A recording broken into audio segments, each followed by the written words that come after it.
My name is John Quinones, and I'm with ABC News. What did you think of what you heard here? I didn't hear anything racist. He told her he wouldn't serve her. Well, he can say he wouldn't serve you if you come in here barefooted without a shirt on. But she wasn't barefoot or without a shirt on. Well, she wasn't dressed right. What do you mean? If I was running a place, I'd do the same thing. You wouldn't let Muslims shop at your store? I sure wouldn't. We never expected customers to be so candid. How do I know you don't have a bomb in there? Watch what happens this time when, once again, our Muslim woman is denied service. This is not right. And again leaves. I mean, we reserve the right to not serve. That's right. A certain kind. That's right. That's, I appreciate saying that. I think that's the first time I've ever seen that. He not only commends the man behind the counter for his discriminatory behavior, but he gives him the thumbs up, not once, but twice, Good job. All right. as he leaves. Nahaya Javed helped us design our experiment. Although born in Chicago, she says she's constantly characterized by fellow Americans as the enemy. They always start off with, you're a terrorist, Osama lover, towel head, camel jockey. Just because she's Muslim. They assume I'm not from here, and if I tell them I'm American, they're like, no, you're not. Just because you were born here doesn't make you American. And I'm like, so what makes you American? It's a daily battle. Meanwhile, back at the bakery, our actor is at it again. But how do I know you're not a terrorist? Terrorists look like you.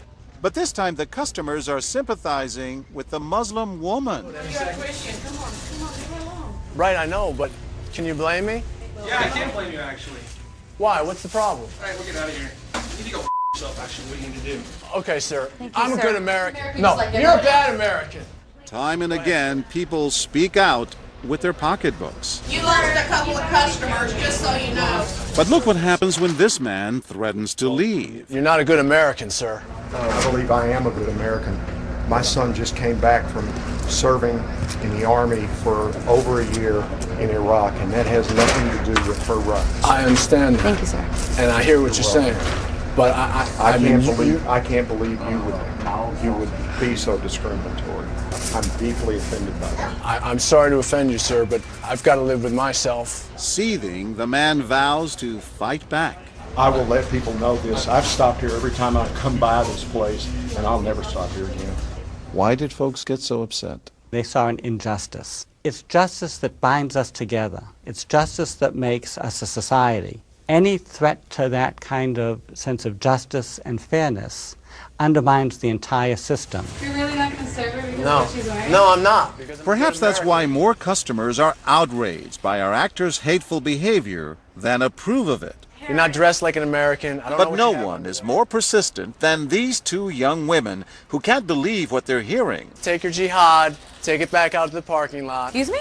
I mean, I got to protect my customers, okay? You're really offensive and disgusting. Well, I'm sorry. I'm just trying to protect you here Thank because you. we You're don't know what's sick. going on. like that doesn't mean anything. This is a different How do you know? culture. You are These people so are trying to ignorant. kill It's Americans. disgusting. She is my culture. So you're ready to serve me, but you're not ready to serve her? You're obviously dressed like an American. Big deal. She's Muslim. And unlike the others, they don't just leave in anger. They stand their ground. So you're going to regulate what people wear? Yes, because I believe you the the degree manager? of... No, I'm not the manager. Can I speak to your manager? I'm John Quinones with ABC News. It's only when we catch up with our heroines that they finally let their guards down. I'm with my friend who's, Muslim, and it's, I've just seen how people treat them differently. And it really hurts me. You're sick.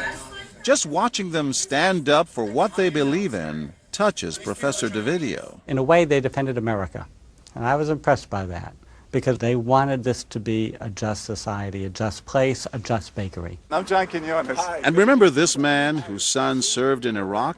He's also moved to tears. Every person deserves to be treated with respect and dignity No matter how in they're every dressed. situation, no matter how they're dressed. Never have we seen reactions so polarized, from a thumbs up for prejudice to an emphatic thumbs down. Go yourself.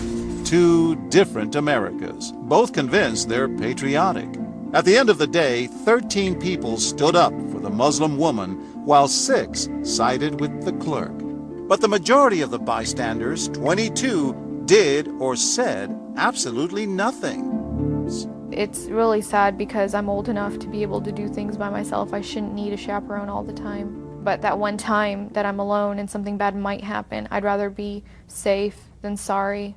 Hi, I'm Nahaya. It's no wonder this young woman was so moved by the people who came forward to protect a stranger who just happens to be Muslim. Thank you so much for what you did, and I wish more people would do these type of things. And I do too. it would make my life a lot easier.